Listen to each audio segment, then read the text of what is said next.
Praise the lord brother. కూడి వచ్చిన మీ అందరికీ యేసుక్రీస్తు నామంలో శుభాభివందనములు తెలియజేస్తున్నానండి. నాకు ఈ అవకాశం ఇచ్చిన పెద్దలందరికీ కూడా హృదయపూర్వక వందనాలు. ఈరోజు చదవబడిన వాక్యాన్ని బట్టి దేవునికి వందనాలు. విశ్వాసం అన్నది నిరీక్షింపబడు వాటి యొక్క నిజ స్వరూపము, లేని ఉన్నవనుటకు రుజువునై ఉన్నది కదండి. దానిలో నేను తీసుకున్నటువంటి 35వ వచనము, స్త్రీలు మృతులైన తన వారిని పునరుద్ధానం వలన పొందుకున్నారు. ఎవరు ఆ స్త్రీలు? ఒకసారి ఆలోచిద్దాము. ఎవరు ఆ స్త్రీలు? ఇక్కడ మన గ్రూప్లో సేవకులు కాని వాళ్ళు ఎవరన్నా చెప్పగలిగితే సంతోషం, చెప్పండి. సేవకులకి వేసే ప్రశ్న కాదు, సేవకులు కాని వాళ్ళు. స్త్రీలు మృతులైన వారిని ఎవరు పొందుకున్నారు? సరే, ఈ స్త్రీల గురించి చెప్పే ముందు బహుశా ఆ స్త్రీలు ఈ విధంగా నడుచుకుని ఉంటారు. ఏ విధంగా అంటే 31వ సామెతల గ్రంథము 10వ వచనం నుంచి ఆఖరి వచనం వరకు చదివినట్లయితే ఎన్నో సుగుణములు ఉన్నటువంటి స్త్రీ మనకి ఇక్కడ కనిపిస్తుంది అనమాట. ఈ సుగుణములు ఉన్నటువంటి స్త్రీ ఆ స్త్రీగా ఇప్పుడు నేను చెప్పబోయే స్త్రీలుగా నేను అనుకుంటున్నాను. ఎలా ఉంటుందంటే ఆ స్త్రీ గుణవతి అయిన భార్యగా ఉంటుంది, ముత్యము లాంటి క్యారెక్టర్ కలిగి ఉంటుంది, అమూల్యమైనదిగా ఉంటుంది. ఆమె పెనిమిటి ఆమె యందు నమ్మిక ఉంచుతాడు. అతని లాభప్రాప్తికి ఏమాత్రం వెలితి ఉండదు. ఆమె తన బ్రతుకు దినములన్నీ అతనికి మేలు చేస్తుంది, కానీ కీడేమీ చేయదు. ఆమె చాలా దూరం నుంచి ఆహారం తీసుకుని వచ్చి ఆమె దూరం నుంచి ఆహారం తెచ్చుకుంటుంది. ఆమె చీకటితోనే లేచి తన ఇంటి వారికి భోజనం సిద్ధపరుస్తుంది. ఎవ్రీథింగ్, అసలు ఆల్ రౌండర్ అనమాట ఈ స్త్రీని మనం చూసినట్లయితే. తర్వాత ఆమె పొలం కూడా కొంత ద్రవ్యం కూడబెట్టి మళ్ళీ పొలాన్ని కూడా కొంటుంది, దాన్ని సాగు చేపిస్తుంది. ఆమె పెనిమిటి దేశ పెద్దలతో కూడా కూర్చుంటాడు, గవని యొద్ద పేరు పొందిన వాడై ఉంటుంది. ఆమె రాత్రివేళ ఆమె దీపము ఆరిపోదు, దీనులకు ఆమె చేతి చాపుతుంది. ఆమె కష్టపడి పనిచేసేటువంటి ఆమెకి బలము ఘనత ఆమెకి వస్త్రాలండి. బలము ఘనత ఆమెకి వస్త్రాలు. పని చేయకుండా ఆమె భోజనం చేయదు. జ్ఞానము కలిగి ఆమె నోరు తెరుస్తుంది. కృపగల ఉపదేశం ఆమె బోధిస్తుంది. ఇంకా చెప్పాలంటే ఎన్నో ఎన్నో ఎన్నో ఉన్నాయి, కానీ సమయం కొంచెమే ఉంది కాబట్టి నాకు ఇవ్వబడిన సమయం నేను అందుట్లో ఇవాళ మనకి స్పెషల్ ప్రేయర్ కూడా ఉంది కాబట్టి చాలా త్వరగానే ముగించడానికి ప్రయత్నిస్తాను. ఆమె పెనిమిటి ఆమెను పొగుడుతుంది. ఎలా పొగుడతాడంటే పెనిమిటి రియల్గా చెప్పాలంటే భర్త పొగడ్త భార్యకి ఒక టానిక్ లాగా పనిచేస్తుంది. ఎందుకంటే నేను అనుభవపూర్వకంగా చెప్తున్నాను అనమాట. ప్రపంచంలో ఎవరన్నా పొగిడినివ్వండి, ఇట్స్ ఓకే, కానీ భర్త పొగిడింది అసలు ఇంకా ఎంత బాగా గుర్తుంటుందంటే, ఒక్కసారి నా హస్బెండ్ నన్ను పెళ్ళైన కొత్తలో పొగిడారనమాట. మా హస్బెండ్ వాళ్ళది విలేజ్. సో మా అత్తగారు ముందు అత్తగారు ముందు పొగడడం అంటే ఇంకా కొంచెం గ్రేట్ అనిపిస్తుంది కదా. అప్పుడు తన ముందు నన్ను ఏమని పొగిడారంటే, ప్రపంచంలో ఉన్న లైట్స్ అన్నీ వేసి చూసినా సరే ఇలాంటి కోడలు నీకు దొరకదు మమ్మీ అని పొగిడారనమాట. అది ఇప్పటికీ నాకు ఎంత హృదయంలో నాటుకుపోయిందంటే, అంటే ఒక లైట్ లాగా నన్ను పోల్చి ప్రపంచం మొత్తం నువ్వు ఎతికినా సరే పెద్ద పెద్ద లైట్స్ పెట్టి నీకు ఇలాంటి కోడలు దొరకదు అని పొగిడారనమాట.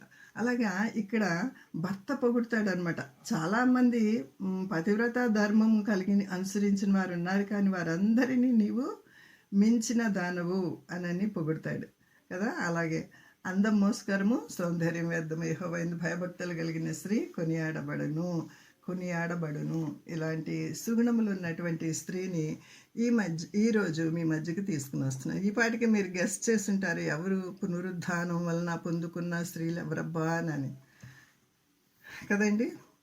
ఒక ఆమె సారెపతు విధవరాలు, తన కుమారుడు చనిపోతే బ్రతికిస్తాడు ఏలియా. ఇంకోటి షూనేమీరాలు, తన కుమారుడు కూడా చనిపోతే బ్రతికిస్తారు ఎలీషా. ఇద్దరు గొప్ప గొప్ప ప్రవక్తలు, మనకు తెలిసిందే. వాళ్ళ గురించి చెప్పాలంటే ఎంతైనా గంటలు గంటలు చెప్పొచ్చు అనమాట. ఫైరింగ్ ప్రవక్త అని అంటారు అనమాట. అగ్నిని కిందకి ఆకాశం నుంచి దింపగల శక్తి గల సామర్థ్యము గలటువంటి ప్రవక్త ఒక ఆయన అయితే ఆయన ఇంకొకటి కూడా చేస్తాడు. వర్షాన్ని కూడా ఆపేస్తాడు.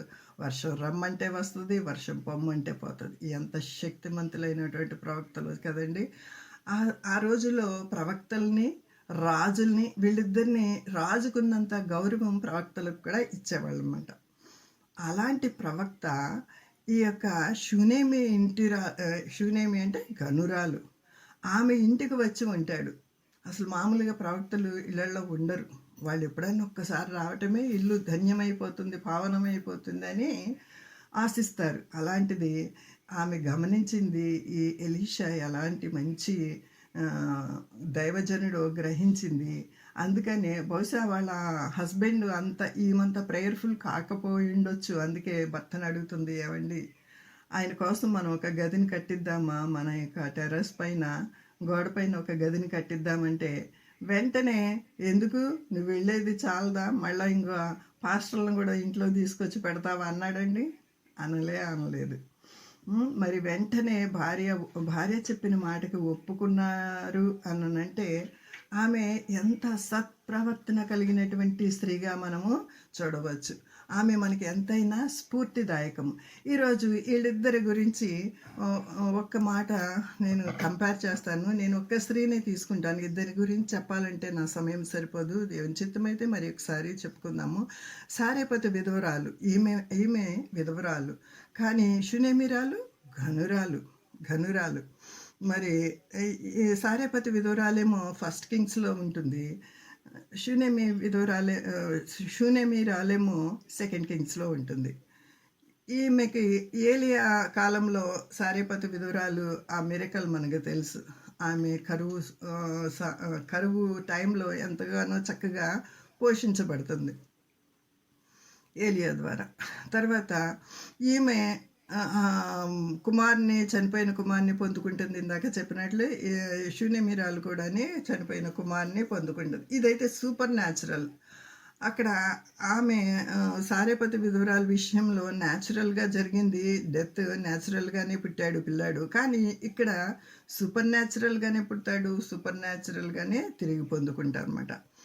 ఆ కాలంలో ఆయన రాజు అహాబ్ రాజు యెజబెలు ఉన్నటువంటి కాలము సారేపతి విధవరాలు. ఈ కాలం అయితే యెహోరాము రాజుగా ఉంటాడు. తర్వాత ఈమెమో సారేపతి విధవరాలు మహాపేదరాలు.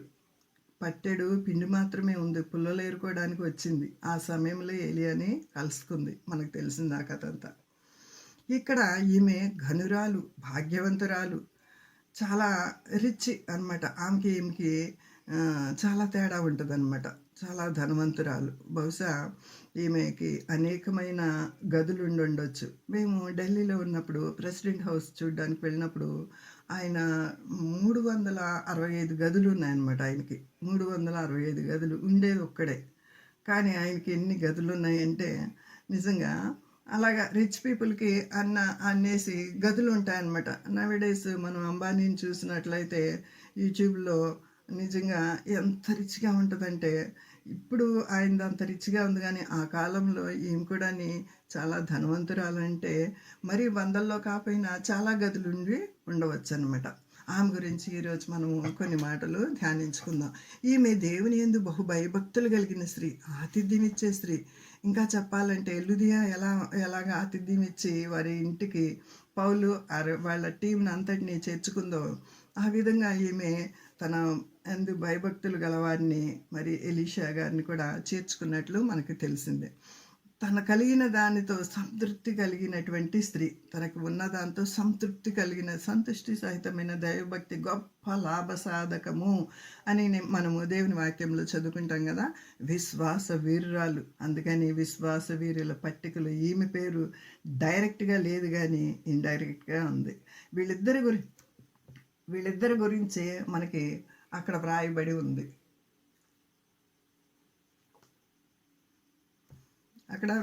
ఉంది.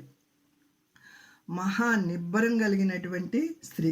మహానిబ్బరం ఎందుకంటున్నా అంటే, కుమారుడు వృద్ధాప్యంలో పుట్టిన కుమారుడు, లేక పుట్టిన కుమారుడు అల్లారి ముద్దుగా పెంచుకున్నటువంటి కుమారుడు చనిపోయిన సమయం వస్తే అసలు ఆమె అక్కడ ప్రవర్తించిన విధానం చూస్తుంటే అసలు నిజంగా స్టన్ అయిపోతామన్నమాట ఎవరమైనా సరే.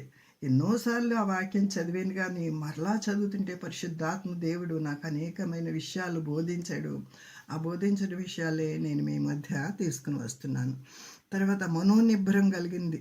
భర్తకు ఒక్క మాట కూడా చెప్పుకోకుండా గొప్ప విశ్వాసంతో ఆమె ఆ బిడ్డని ఎలీషా పడుకున్నటువంటి మంచం మీద పడుకోబెట్టి వెళ్ళి మళ్ళీ ఎలీషా దగ్గరికి వెళ్ళి రిక్వెస్ట్ చేస్తుంది.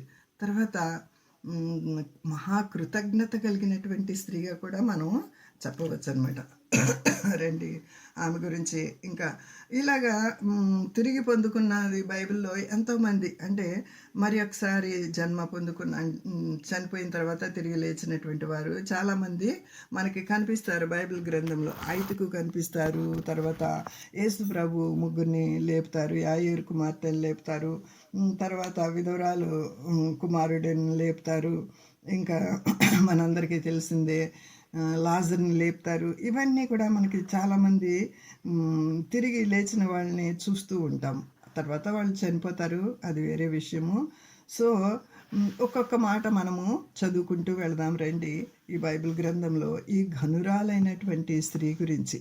అయితే 8వ వచనము, 2వ రాజుల గ్రంథము 4వ అధ్యాయము 8వ వచనము తీసి ఇదే పేజీ ఉంచుకోండి. ఒకవేళ బైబిల్ మీరు తెరిచి చూచినట్లయితే, ఒక దినమున ఎలీషా షూనేం పట్టణమునకు పోగా అచ్చట ఘనురాలైన ఒక స్త్రీ భోజనంకు రమ్మని అతని బలవంతము చేసిన కనుక అతడు ఆ మార్గం వచ్చినప్పుడల్లా ఆ ఇంట భోజనం చేయొచ్చు వచ్చను.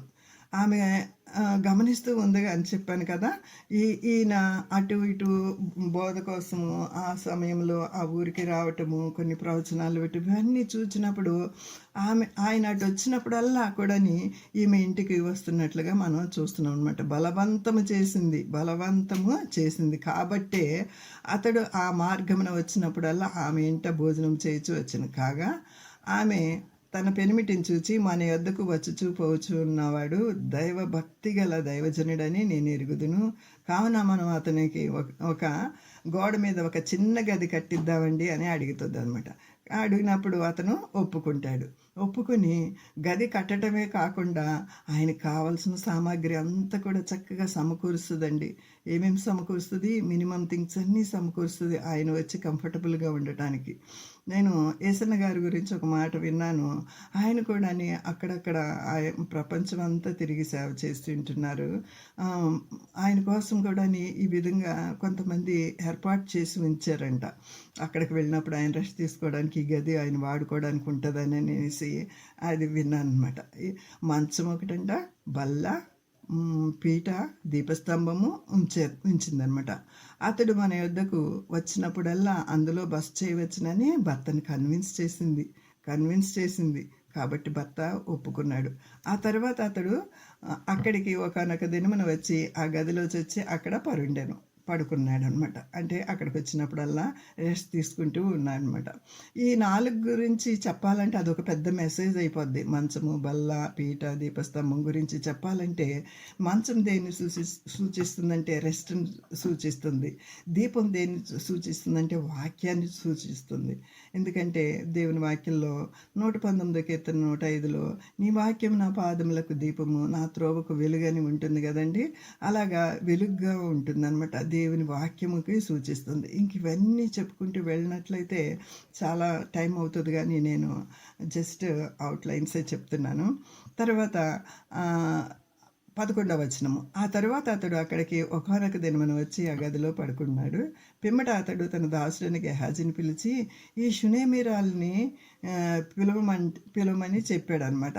ఆమె వచ్చి అతని ముందర నిలవబడినప్పుడు అతడు అంటున్నాడు, నీవు ఇంత శ్రద్ధాభక్తులు మా యందు కనపరుచుతివి, నీకు నేనేమి చేయవలను? రాజుతోనైనను సైన్యాధిపతితోనైనను నిన్ను గురించి నేను మాట్లాడవలనని కోరుచున్నావా అని అడుగుమని గెహాజీకి ఆజ్ఞయ్యగవాడు. ఆ ప్రకారం ఆమెతో అనెను. అందుకు ఆమె గెహాజీ గురించి ఈమెకి బాగా తెలుసు, ఎలీషా ఎలాంటి వాడో కూడా ఈమె బాగా గ్రహించగలదు, ఎందుకంటే జ్ఞానము కలిగినటువంటి స్త్రీ. అయితే ఆమె అంటుంది, నాకేం అవసరం లేదు, నా స్వజనంలో కాపురం ఉన్నాను నేను. నవేడేస్ అయితే గనక మన దగ్గరికి వచ్చి దేవుడే గనక నీకు వరం ఇవ్వాలనుకుంటున్నాడు, నువ్వేం కోరుకుంటున్నావంటే అసలు ఒక్కళ్ళమన్నా సరే వదిలిపెడతామండి. మనకు కావాల్సినవన్నీ పెద్ద లిస్ట్ కాకపోయినా కొన్నన్నా సరే మనం అడుగుతాం అనమాట. కానీ ఆమె అంటుంది, నేను నా స్వజనంలో కాపురం ఉన్నాను అని. అసలు అంటే నిస్వార్థమైన సేవ చేసినట్లుగా మనం ఇక్కడ ఈమెను గమనించవచ్చు అనమాట. నిస్వార్థమైన సేవ చేసినట్లుగా మనం గమనించవచ్చు. ఎందుకంటే ఆమె సంపన్న కుటుంబం నుంచి వచ్చిన ఆమె కావాల్సినవన్నీ కూడా ఉన్నాయి. కానీ ఆమెకు ఒక కొరత ఉంది. ఆ కొరత కూడా చూపించటం లేదనమాట. నవేడేస్ మనం చూసినట్లయితే ఆ కొరత ఉన్న వాళ్ళు ఎంతో డిప్రెషన్లోకి వెళ్ళిపోతూ ఉంటారు. పిల్లలు లేరే, నాకు ఇంకా పిల్లలు పుట్టలేదే అని చాలా ఆ యొక్క బాధ అది వర్ణనాతీతం అనమాట. అయితే ఆమె అది కూడా వ్యక్తపరచట్లేదండి. నాకు పిల్లలు లేరయ్యా, అది ఇవ్వండి అని కూడా అనట్లేదు. అయితే ఎలీషానే ఆమెని గమనించి ఒక మాట విడుదల చేస్తారు. 14 వచనం మనం చూసుకుందామండి. ఎలీషా ఏమంటున్నాడంటే, ఆమె నేనేమి చేయగోరుచున్నదని వారిని అడుగగా గెహాజీ, ఆమెకు కుమారుడు లేడయ్యా, మరి ఆమె పెనిమిటి చూస్తేనేమో ముసలాడు, కాబట్టి ఆమెకి కుమారుడు కావాల్సి ఉంది అని గెహాజీ సలహా ఇస్తున్నాడు అనమాట. అయితే ఆమెని ఒకసారి పైకి రమ్మని, ఆ గది దగ్గరికి రమ్మని పిలిచినప్పుడు అందుకతడు ఆమెను పిలువమనగా వాడు ఆమెను పిలిచెను. ఎవరిని? షూనేమి ఘనురాలని పిలిచాడనమాట. ఆ ఇల్లంతా ఆమెదే కదండి, ఇల్లంతా ఆమెదే కదా, ఆమె కట్టించిన గదే కదా. అయినా ఆమె వచ్చి ఎంత రెస్పెక్టబుల్గా, చూడండి ఇక్కడ నాకు ఈ మాట చాలా ఇష్టము. అందుకతడు ఆమెను పిలువమనగా వాడు ఆమెను పిలిచెను. ఆమె వచ్చి ద్వారమందు నిలువగా గబగబా వెళ్ళి ఆయన ముందు చైరేసుకుని కూర్చుని, ఏంటి పిలిచారంట అని అందండి. ద్వారమంది నిలబడింది. ఎంత రెస్పెక్టబుల్గా ఉందో చూడండి. నిజంగా చాలామంది నవేడేస్ ఇది మోడర్న్ కల్చర్ అని, మీరు మేము సమానమే అని మరి కొంత వేరే విధంగా, అంటే జనరేషన్ గ్యాప్ని బట్టి బిహేవ్ చేసేటువంటి స్త్రీలు లేకపోలేదు. కానీ ఆమె వచ్చి ఎంతో మర్యాదగా ఆమె వచ్చి ద్వారమందు నిలువగా ఎలీషా ఏమని అడుగుతున్నాడో చూడండి. బ్లెస్ చేస్తున్నాడు. ఎలీషా ఏమంటున్నాడంటే, మరుసటి ఏట ఈ ఋతువున నీ కౌగిట కుమారుడు ఉండునని ఆమెతో అనెను. మరుసటి ఏట ఈ ఋతువున నీ కౌగిట కుమారుడు ఉండునని ఆమెతో నేను. ఆమె ఆ మాట విని, దైవజనుడా, నా ఏలినవాడా, అలాగనవద్దు, నీ దాసరాలనైనా నాతో అబద్ధం ఆడవద్దు అని అంటుందన్నమాట. అంటే ఎంత కాన్ఫిడెంట్గా ఆయన చెప్తున్నాడంటే, అయ్యో నేను ముసలిదాన్ని, ఆ మాట అనొద్దు, నా హస్బెండ్ ముసలాడైపోయాడు అంటే బహుశా వీళ్ళిద్దరికీ ఏజ్ గ్యాప్ కూడా ఉండవచ్చు. ఇక్కడ కరెక్ట్గా మనకు తెలిసినటువంటి మాట మనకి తెలుసు. శారమ్మ గారు కూడా నీకు కుమారుడు పుడతాడని అంటే మరుసటి ఏట సేమ్ ఇదే డైలాగ్ అనమాట, ఇదే మాట. నీకు కుమారుడు పుడతాడు అని అంటే నవ్వుతుంది, శారమ్మ గారు నవ్వుతుంది. అది మనకి జెనసిస్ 18వ అధ్యాయంలో కనిపిస్తుంది అనమాట. 10వ వచనం దగ్గర నుంచి మనం చూసినట్లయితే అది కనిపిస్తుంది. అలాగే నవ్వుతుంది. ఇక్కడ ఈమెమంటుందంటే, అలాగ అనవద్దయ్యా, నీ దాసురాలను నాతో అబద్ధం ఆడవద్దు, వద్దయ్యా, నాకు ఆ పిల్లలు వద్దయ్యా అన్నట్లుగానే ఆమె కన్విన్స్ చేస్తుందన్నమాట. పిమ్మట ఆ స్త్రీ ఇంకా వాళ్ళిద్దరి మధ్య ఏమేమి డిస్కషన్ అయిందో మనకి తెలియదు, కానీ పరిశుద్ధాత్మ దేవుడు మనకి ఎంత కావాలో అంతే రాపిస్తున్నారు. ఆమె నెక్స్ట్ ఇయర్ కల్లా ఆయన చెప్పినట్లుగా వెంటనే 1 year కల్లా ఆమె గర్భవతి అయ్యి ఒక కుమారుని కూడా కనిందనమాట. ఆ కుమారుడు ఎదిగిన తర్వాత వాళ్ళకి పొలాలు అవి ఉంటాయి, రిచ్ పీపుల్ కాబట్టి ఒకసారి పొలానికి వెళ్తాడు తండ్రితో పాటు. బహుశా 10 సంవత్సరాల లోపే ఉండవచ్చు ఆ పిల్లోడు, 7 నుంచి 10 సంవత్సరాల వరకు ఉండొచ్చు. అక్కడికి వెళ్ళిన తర్వాత తలనొప్పి వచ్చేస్తుంది. ఆ పిల్లోడు బాగా తలనొప్పి వచ్చేస్తుంది, నాకు తలనొప్పి వచ్చేస్తుంది, తట్టుకోలేకపోతున్నా డాడీ అని అంటే వాళ్ళ డాడీ ఒక పని వాడిని ఇచ్చి ఇంటికి పంపిస్తాడనమాట. ఇంటికి వచ్చిన తర్వాత ఏమి చేయవలసిన ఫస్ట్ ఎయిడ్ అంతా చేస్తుంటుంది. బహుశా మరి ఏమేమి చేసిందో తెలియదు, కానీ ఆ పిల్లవాడిని తొడ మీద పడుకోబెట్టుకుని ఆ పిల్లవాడికి చేయవలసిన పరిచర్యలన్నీ చేసింది. కొంచెం సేపటికి ఆ పిల్లవాడు చనిపోతాడు. ఆ బాలుని ఎత్తుకుని వాని తల్లి యొద్దకు తీసుకొని పోయెను. పిల్లవాడు మధ్యాహ్నం వరకు తల్లి తొడ మీద పండుకొని ఉండి చనిపోయెను. తన చేతుల్లోనే అల్లారు ముద్దుగా పెంచుకున్నటువంటి లేక పుట్టినటువంటి కుమారుడు చేతుల్లోనే తన ఒళ్ళోనే చనిపోయాడంటే ఇక్కడ ఒక్క నిమిషం ఆగిపోతే కనుక హృదయం ఎంత ద్రవిస్తుందంటే రియల్గా అది తట్టుకోలేనటువంటి ఏ తల్లి కూడాని తట్టుకోలేనటువంటి సిట్యుయేషన్. అసలు ఇవ్వకుండానే ఉంటే బాగుంటుంది కదా, ఇచ్చిన తర్వాత మళ్ళా ఇలా జరిగింది ఏంటి అని ఎవరికైనా సరే కన్నీళ్లు పెట్టుకునేటువంటి సన్నివేశమేనండి. ఒకసారి నా జీవితంలో మేము అప్పుడు బాంబేలో ఉంటున్నాము. బాంబేలో ఉన్నప్పుడు మా హస్బెండ్ ఆఫీస్కి వెళ్ళిపోతారు, పిల్లలేమో స్కూల్కి వెళ్ళిపోతారు. నాకు దేవుడిచ్చిన సమయం అంతా కూడా దేవుని సన్నిధిలో గబగబు పనులు చేసేసుకుని వెంటనే దేవుని సన్నిధిలో ప్రార్థన చేసుకోవటం ఉంటూ నాకు అలవాటు అనమాట. అయితే ఆ రోజు హాలిడే ఏదో వచ్చింది, మా పిల్లలు ఇంట్లో ఉన్నారు. హాలిడే అంటే ఏదో దీపావళి హాలిడేస్ ఇలాంటివి వస్తాయి కదా. పిల్లలు ఇద్దరు ఇంట్లో ఉన్నారు. పిల్లలు చిన్నవాళ్ళు అనమాట, స్కూల్ ఏజ్, స్మాల్ చిల్డ్రన్. అయితే మా బాబు అప్పుడు 5 ఇయర్స్ నుంచి 8 ఇయర్స్ చిన్నవాడు అనమాట. 5 ఇయర్స్ 6 ఇయర్స్ ఉంటాడు. అయితే వాడు ఏం చేశాడంటే వాళ్ళ డాడీ షేవింగ్ చేసుకున్నటువంటి కిట్ అక్కడ మర్చిపోతే దాంతో వాడు షేవింగ్ చేసుకుంటున్నాడు. షేవింగ్ చేసుకుంటూ చేయి కోసుకున్నాడు అనమాట. ఆ బ్లేడ్ తోటి చేయి కోసుకున్నాడు. చేయి కోసుకుంటే అది బ్లడ్ బాగా వచ్చేస్తుంటే ఆ బ్లడ్ చూసి నేను తట్టుకోలేకపోయాను. నా ఫ్రెండ్, నేనేమో గ్రౌండ్ ఫ్లోర్లో ఉంటాను, నా ఫ్రెండ్ ఏమో 5th ఫ్లోర్లో ఉంటుంది. అయితే అసలు ఏం చేయాలో తెలియక అప్పుడు ఫోన్లు కూడా ల్యాండ్ లైన్ ఉంది కానీ ఫోన్ చేసే అంత నాకు ఐడియా కూడా రాలేదు. వాడిని ఎత్తుకుని 5వ ఫ్లోర్కి వెళ్ళేవరకు నాకు ఇంకా ఎలా అయిపోయిందంటే ఒక పక్కన కంగారు, ఒక పక్కనేమో పిల్లోడిని ఎత్తుకుని మళ్ళీ పైకి వెళ్ళాలి, లిఫ్ట్ లేదనమాట ఆ టైంలో. అయితే అసలు కంగారు కానీ అసలు అడుగులు వేయటం కానీ ఎంత తడబడిపోయానంటే మాట కూడా నోటికి రావట్లేదనమాట. సిస్టర్ చూడండి ఎంత బ్లడ్, నా చీర అంతా కూడా తడిచిపోయింది పైకి వెళ్ళేవారికి, అలా గట్టిగా పట్టుకుని ఆ వేలు పట్టుకుని వెళ్ళేవారికి. అంటే ఆ చిన్న దెబ్బకే అంత కంగారు, అంత భయము, అంత ఈ కంగారు పడే విధానం ఉంటే మరి అవి చనిపోయిన బిడ్డని అంత నిబ్బరంగా తీసుకుని వెళ్ళి పైన గదిలో పడుకోబెట్టి, ఎలీషా రూమ్లో పడుకోబెట్టి, మరి వెంటనే నాకు ఈ సన్నివేశం చూసినప్పుడు నిజంగా ఆమె ఎలా తట్టుకుందా ఈ సన్నివేశాన్ని అనిపిస్తూ ఉంటుంది అనమాట. వెంటనే ఎలీషా దగ్గరికి పరిగెట్టుకుంటూ వెళుతుంది. వెళ్ళినప్పుడు వాళ్ళ హస్బెండ్ అంటాడు కదా, నేడు అమావాస్య కాదే, విశ్రాంతి దినం కాదే, అతని వద్దకు ఎందుకు పోవచ్చున్నావని అడగగా ఆమె ఒకే ఒక్క మాట అంటదండి. ఇది కూడా హార్ట్ టచింగ్ వర్డ్. నేను పోవుట మంచిది అని అంటుంది. ఇంకేమి డిస్కషన్ చేయటం లేదు. పిల్లాడు ఇలాగా అయిపోయాడు అందుకే వెళుతున్నాను అసలు ఏది అంటే, ఒకవేళ చెప్పుంటే ఆయన చనిపోయిన తర్వాత ఆయన ఏం చేస్తాడు, వెళ్తున్నావు పెద్ద అని నిష్ఠూరమైన మాటలు అనటానికి ఛాన్సెస్ ఉంది. ఆ ఛాన్స్ కూడా ఇవ్వలేదు, భర్తకు కూడా చెప్పలేదండి.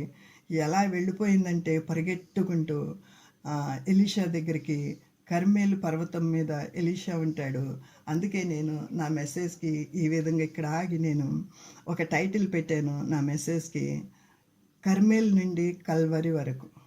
కర్మేల్ నుంచి కల్వరి వరకు ఆమె ప్రయాణము ఎలా జరిగిందో మనము కొన్ని మాటలు చూద్దాం రండి. కర్మేల్ నుంచి కల్వరి వరకు, షూనేము నుంచి కర్మేల్కి ఒక ప్రయాణం అయితే, ఆ షూనేం పట్టణం నుంచి కర్మేల్కి జరిగినటువంటి ఆ ప్రయాణంలో కల్వరినే చూస్తూ వచ్చిందండి. బహుశా ఆమె ఈ విధంగా మనకి ఇచ్చినటువంటి ఈ యొక్క మాటలు ఈరోజు దినానికి శిల్వ ధ్యానాల్లో కొన్ని మాటలు మనకి శాలెంలో పెట్టారు కదా, 20వ తారీఖుకి కొన్ని మాటలు పెట్టారు. బహుశా అలాంటి ఈ మాటలు చదివినప్పుడు నాకు ఈ యొక్క వాక్యానికి కరెక్ట్గా సరిపోయినట్లు అనిపించింది. 38వ కీర్తన ఎవరన్నా తీసి చదవగలిగితే చదవండి. 38వ కీర్తన 22వ వచనం నేను చదువుతున్నా. నా రక్షణకర్తవైన నా ప్రభువా, నా సహాయమునకు త్వరగా రమ్ము. బహుశా ఇలాగే ప్రార్థించుంటుంది ఆమె. ఆమె ప్రయాణంలో ఈ విధంగా ప్రార్థించి ఉంటుంది. 38వ కీర్తన లాస్ట్ వచనంలో, నా రక్షణకర్తవైన నా ప్రభువా, నా సహాయమునకు త్వరగా రమ్ము అని ప్రార్థన చేసుకుంటూ, యెహోవా నన్ను విడువకము, నా దేవా నాకు దూరముగా ఉండకము. 21, 22 వచనాలు. ఇలా ప్రార్థన చేసుకుంటూ వెళ్ళిపోయి ఉంటుంది ఆమె ఆయన్ని కలుసుకోవడానికి. ఇంకొక మాట మనం చదువుకుందామండి. 52 ఐజయా 52 లాస్ట్ వచనాలు చదువుకుందామండి. ఐజయా 52 లాస్ట్ వచనాలు. ఆలకించడి, నా సేవకుడు వివేకముగా ప్రవర్తించును. నిజంగా చాలా వివేకముగా ప్రవర్తించిన స్త్రీగా మనం చూస్తున్నాం. అతడు హెచ్చింపబడి ప్రసిద్ధుడై మహాఘనుడిగా ఎంచబడిను. ఈమె గురించి అంటే యేసుప్రభుతో నేను కంపేర్ చేయటం కాదు, కానీ మహాఘనురాలు అనేటువంటి ఈమెకి టైటిల్. ఆమె ఎంత మంచి ధార్మిక కార్యాలు చేసి ఉంటుందో, అందుకని ఆమెకి పరిశుద్ధాత్మ దేవుడు ఆమె పేరు అయితే రాయించలేదు, కానీ ఆమె చేసిన క్రియలు మాత్రమే రాయించాడు, ఘనురాలైనటువంటి స్త్రీగా. నిన్ను చూచి ఏ మనిషి రూపము కంటే అతని ముఖమును, నర రూపం కంటే అతని రూపమును చాలా వికారమని చాలామంది ఎలాగ విశ్వమందరో, అలాగే అతడు అనేక జన్మలను చిలకరించును. అంటే అనేకుల్ని పాపం నుంచి విడిపిస్తాడు, జనములకు విస్మయము పుట్టించేవాడిగా ఉంటాడు. రాజులు అతని చూచి నోరు మూసుకొనిదరు. తమకు తెలియజేయబడని సంగతులు వారు చూచెదరు, తాము వినని దానిని గ్రహింతురు. ఈ వాక్యం కూడా ఆమెకి సరిపోయినట్లుగా నేను గమనించాను. తర్వాత మత్తయి సువార్తలో కూడా ఒక మాట చదువుకుందాం రండి. మత్తయి సువార్త 20వ అధ్యాయము. మత్తయి సువార్త 20వ అధ్యాయము 26 నుంచి 28 వరకు. మీలో అలాగూ ఉండకూడదు. మీలో ఎవడు గొప్పవాడై ఉండగోరునో వాడు పరిచారకుడై ఉండవలను. నిజంగా ఈమె కూడా ఇలాంటి క్యారెక్టర్ కలిగినటువంటిదే. ఈమె ఎంత గొప్పదైనప్పటికీ పరిచారము చేసింది ఎలీషాకి. పరిచారము అంటే భోజనాలు అవి వండి పెట్టుంటుంది.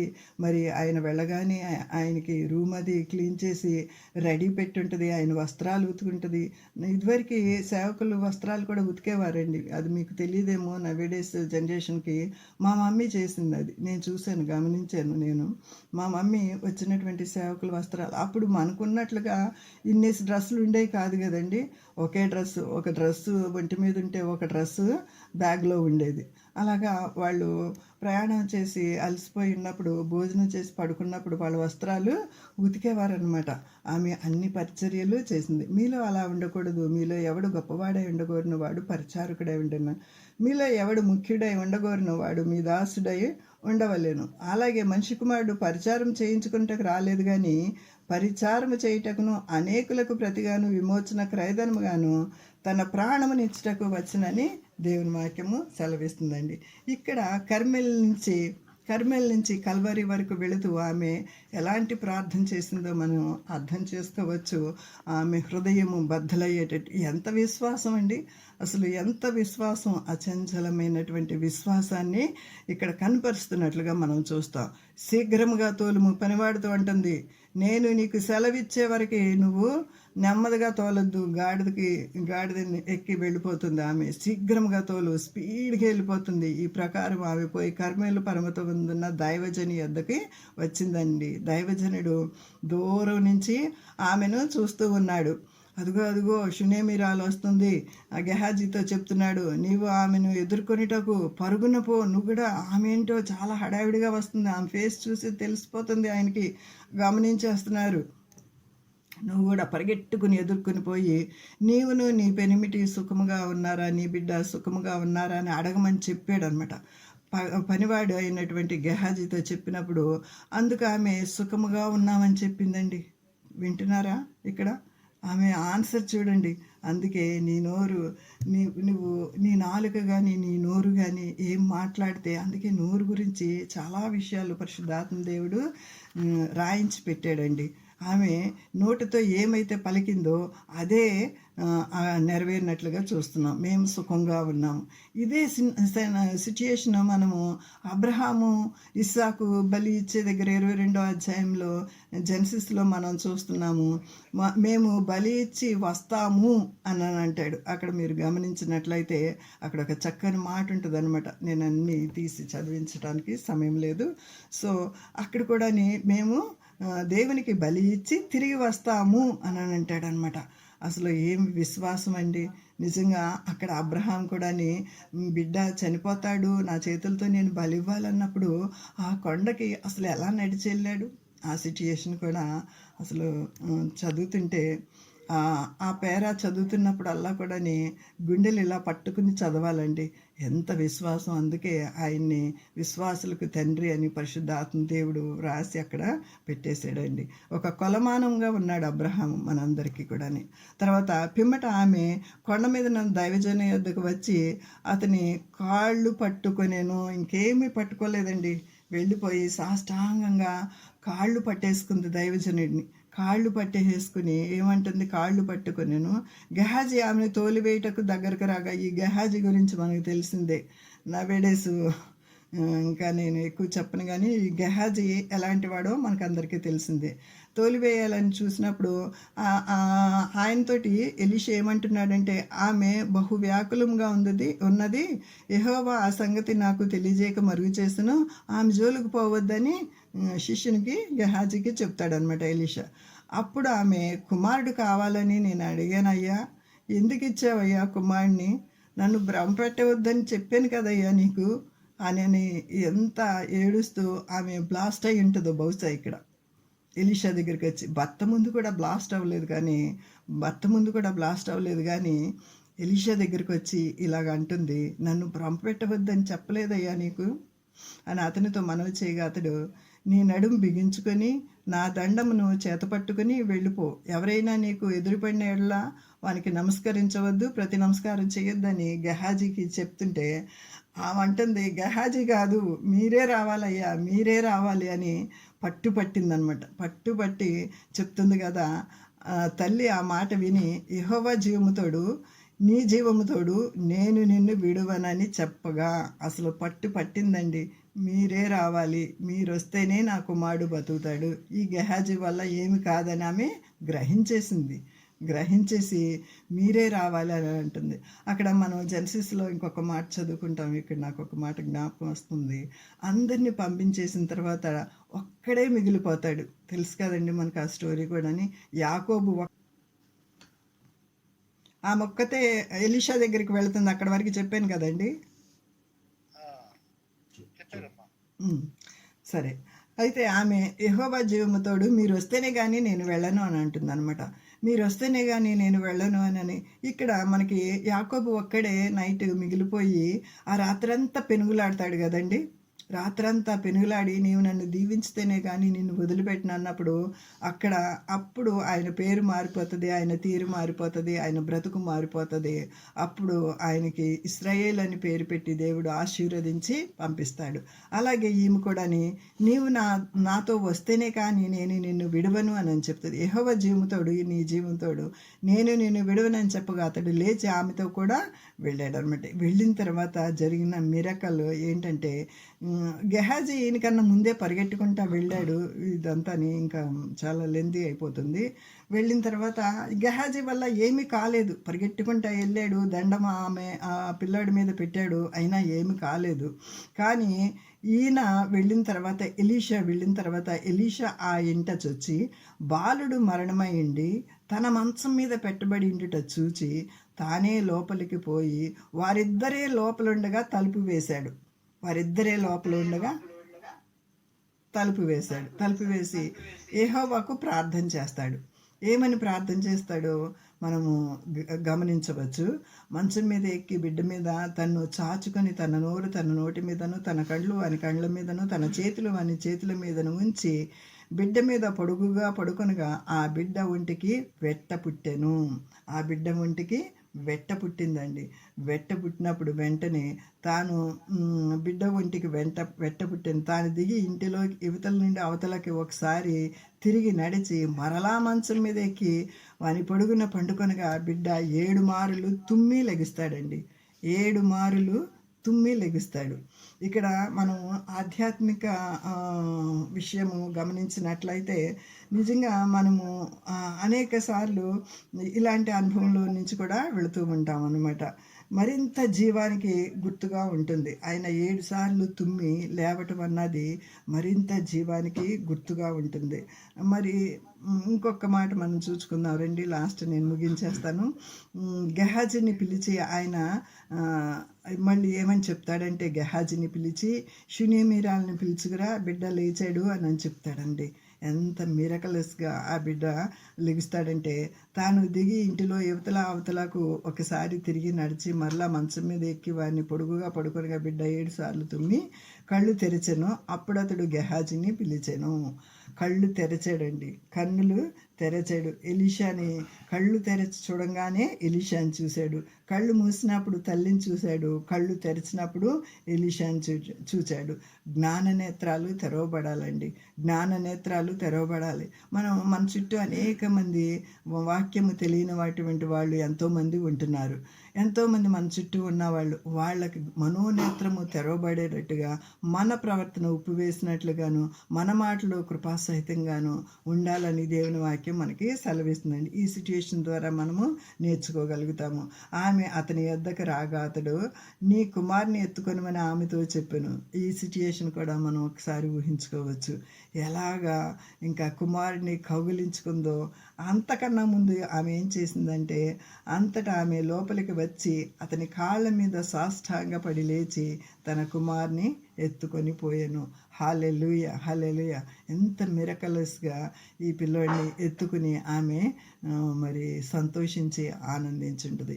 నిజంగా మనం కూడా నశించిపోవచ్చిన ఆత్మల కొరకు, చచ్చిన స్థితిలో ఉన్నటువంటి మన చుట్టుప్రక్కల ఉన్నటువంటి ఆత్మల కొరకు ఎంతైనా సరే మనము చేయాలండి. చేసినప్పుడు ఆత్మల పంట ఎప్పుడైతే కోస్తామో ఆ ఆనందము వేరే లెవెల్లో ఉంటుందండి.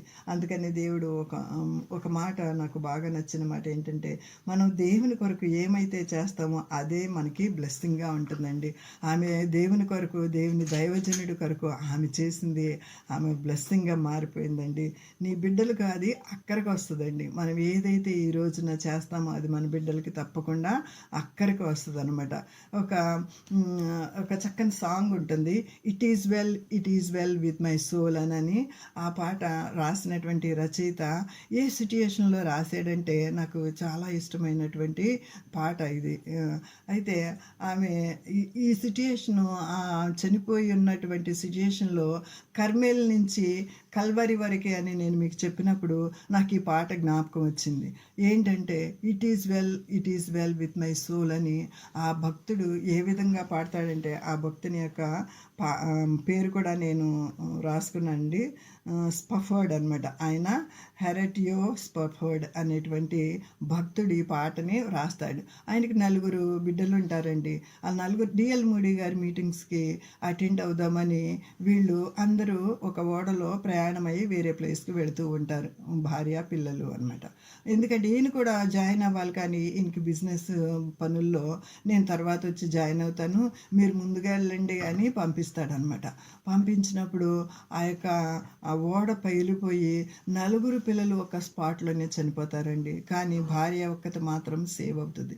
సేవ్ అయినప్పుడు భార్య ఇంకా ధైర్యం తెచ్చుకొని ఒక టెలిగ్రామ్ భర్తకి ఇస్తుంది, పిల్లలు 4 ఈ యొక్క సముద్రంలో యాక్సిడెంట్ అయింది, ఇలాగా చనిపోయారు, నేను మాత్రం ఒక్కదాన్ని మిగిలిపోయాను అన్నప్పుడు ఆయన తట్టుకోలేని పరిస్థితిలో ఇంకా నిబ్బరం చేసుకుని తర్వాత ఆయన వెంటనే వేరొక ఓడ ఎక్కి వస్తూ ఆ భార్యని కలుసుకోవడానికి అవతలికి సముద్రం దాటి మళ్ళీ ఆ ప్లేస్కి వెళ్ళాలి కదా. ఎప్పుడైతే సముద్రం దాటి పలానా ప్లేస్లో నా ఓడ యాక్సిడెంట్ అయిందని భార్య చెప్పిందో అదే ప్లేస్కి వచ్చినప్పుడు ఆయన హృదయము కలిచివేసిందనమాట. కలిచివేసినప్పుడు ఈ స్పాట్లోనే కదా నా బిడ్డలు నేను కోల్పోయాను అని ఆయన అనుకుని ఆ సమయంలో రాసినటువంటి పాట అనమాట. It is well with my soul అని.